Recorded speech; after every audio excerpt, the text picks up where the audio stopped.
महिलरोपयम नामक एक दक्षिणी शहर के पास भगवान शिव का एक मंदिर था। वहाँ एक पवित्र ऋषि रहते थे और मंदिर की देखभाल करते थे। वे भिक्षा के लिए शहर में हर रोज जाते थे और भोजन के लिए शाम को वापस आते थे। वे अपनी आवश्यकता से अधिक एकत्र कर लेते थे और बाकी का बर्तन में डालकर गरीब मजदूरों में बांट देते थे, जो बदले में मंदिर की सफाई करते थे और उसे सजावट का काम किया करते थे। उसी आश्रम में एक चूहा भी अपने बिल में रहता था और हर रोज कटोरे में से कुछ ना कुछ भोजन चुरा लेता था। जब साधु को एहसास हुआ कि चूहा भोजन चोरी करता है, तो उन्होंने इसे रोकने के लिए सभी तरह की कोशिशें की। उन्होंने कटोरे को काफ़ी ऊंचाई पर रखा ताकि चूहा वहां तक पहुंच ना सके, और यहाँ तक कि एक छड़ी के साथ चूहे को मार भगाने की भी कोशिश की, लेकिन चूहा किसी भी तरह कटोरे तक पहुंचने का रास्ता ढूंढ लेता और कुछ भोजन चुरा लेता था। एक दिन एक भिक्षुक मंदिर की यात्रा करने के लिए आए थे, लेकिन साधु का ध्यान तो चूहे को डंडे से मारने में था और वे भिक्षुक से मिल भी नहीं पाए। इतना अपमान समझ भिक्षुक क्रोधित होकर बोले, आपके आश्रम में फिर कभी नहीं आऊँगा, क्योंकि लगता है मुझसे बात करने के अलावा आपको अन्य काम ज़्यादा महत्वपूर्ण लग रहा है। साधु विनम्रता पूर्वक चूहे से जुड़ी अपनी परेशानियों के बारे में भिक्षुक को बताते हैं कि कैसे चूहा उनके पास से भोजन किसी न किसी तरह से चुरा ही लेता है।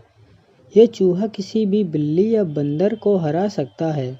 अगर बात मेरे कटोरे तक पहुंचने की हो तो मैंने हर कोशिशें की हैं, लेकिन वो हर बार किसी न किसी तरीके से भोजन चुरा ही लेता है। भिक्षुक ने साधु की परेशानियों को समझा और सलाह दी। चूहे में इतनी शक्ति, आत्मविश्वास और चंचलता के पीछे अवश्य ही कुछ न कुछ कारण होगा। मुझे यकीन है कि इसने बहुत सारा भोजन जमा कर रखा होगा और यही कारण है कि चूहा अपने आप को बड़ा महसूस करता है और इसी से उसे ऊंचा कूदने की शक्ति मिलती है। चूहा जानता है कि उसके पास कुछ खोने के लिए नहीं है, इसलिए वो डरता नहीं है। इस प्रकार साधु और भिक्षुक निष्कर्ष निकालते हैं कि अगर वे चूहे के बिल तक पहुंचने में सफल होते हैं तो वे चूहे के भोजन के भंडार तक पहुंचने में सक्षम हो जाएंगे। उन्होंने फैसला किया कि अगली सुबह वो चूहे का पीछा करेंगे और उसके बिल तक पहुंच जाएंगे। अगली सुबह वो चूहे का पीछा करते हैं और उसके बिल के प्रवेश द्वार तक पहुंच जाते हैं। जब वो खुदाई शुरू करते हैं तो देखते हैं कि चूहे ने अनाज का एक विशाल भंडार बना रखा है। फौरन ही साधु सारा चुराया गया भोजन एकत्र करके मंदिर में लिवा ले जाते हैं।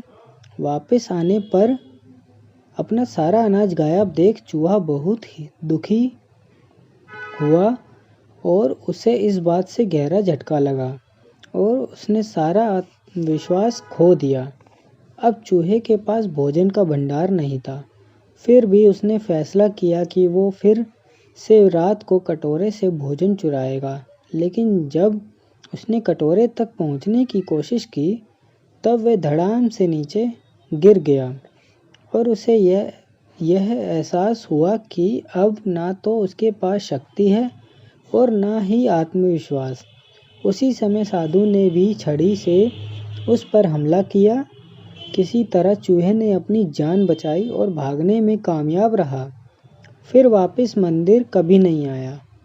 शिक्षा: यदि हमारे पास भी संसाधनों की कमी ना हो तो हम में भी अद्भुत शक्तियाँ और आत्मविश्वास की कमी कभी नहीं आ सकती।